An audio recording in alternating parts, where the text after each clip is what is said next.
বাংলাদেশের জনপ্রিয় অভিনেতা মোশাররফ করিম হঠাৎ অসুস্থ হয়ে হাসপাতালে ভর্তি হয়েছেন। সম্প্রতি তিনি শারীরিক অসুস্থতার কারণে হাসপাতালে চিকিৎসাধীন হয়েছেন। মোশাররফ করিমের অসুস্থতার সঠিক কারণ সম্পর্কে বিস্তারিত তথ্য প্রকাশ করা হয়নি, তবে তার পরিবার জানিয়েছেন যে শারীরিক দুর্বলতার কারণে তাকে হাসপাতালে ভর্তি করা হয়েছে। তার স্ত্রী অভিনেত্রী জুই জানিয়েছেন যে তিনি এখন আগের চেয়ে ভালো আছেন এবং সুস্থতার পথে রয়েছেন, তবে চিকিৎসকরা তাকে পরিপূর্ণ বিশ্রামের পরামর্শ দিয়েছেন। তাই আপাতত তিনি কোনো শুটিং বা নতুন কাজের অংশ নিচ্ছেন না। মোশাররফ করিমের অসুস্থতার খবর শোনার পর তার ভক্তরা উদ্বেগ প্রকাশ করেছেন।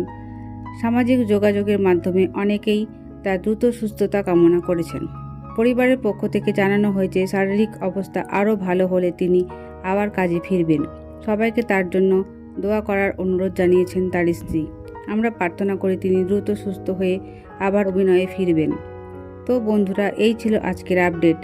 পরবর্তী আপডেট পেতে আমার চ্যানেলটি সাবস্ক্রাইব করে সঙ্গে থাকুন। ধন্যবাদ।